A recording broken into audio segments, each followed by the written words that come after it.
but you may not know why. The reason was my dad. Dad was very encouraging of my music because he also sang and played the piano and guitar. And although he was untrained, he could sing and play quite well. He won a Bing Crosby imitation contest in World War II, and we never heard the end of that. I've been involved in music since performing at the Calvary Methodist Church in East Baltimore as a very small child. I think I was about 4, and I think I was a tree in the play. We attended Calvary Methodist for many years. Dad was raised Catholic, but then he married my mom, and well, that ended that. But he loved singing the hymns, and he loved helping the people in the church. There are moments sitting in this place that I think of him, and I think he would have loved it here. Dad and Mom gave to the church regularly, something that became harder through the years, because in 1964, Dad had a massive heart attack. 2 more attacks in the next couple of years would leave him bedridden and hardly able to move. And then, in '69, he received what at the time was a new operation, the coronary bypass. Rumor has it he was like the 22nd person to have that operation. I don't know if that meant in Baltimore or whatever, but it was very early on.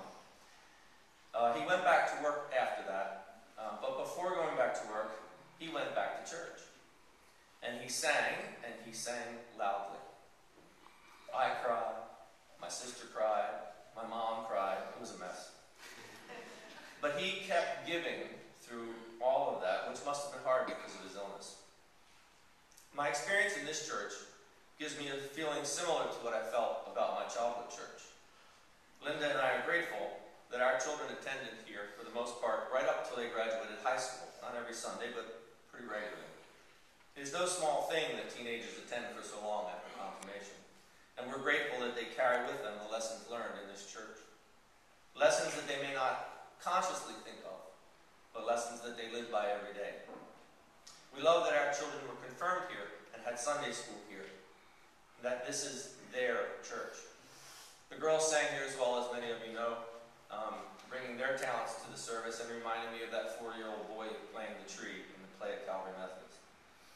For Linda and me, it's about all of you, about a community sharing a love of Christ and a belief in outreach that He would want.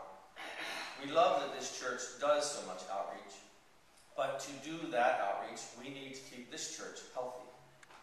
In the Gospel of Luke, Jesus says, "Give and it will be given to you. Good measure, pressed down and overflowing, will be poured into your lap. For the measure of which you measure will be poured back to you." He was urging his followers to take the lead and be generous firsthand. In doing this, you will find that you get what you give.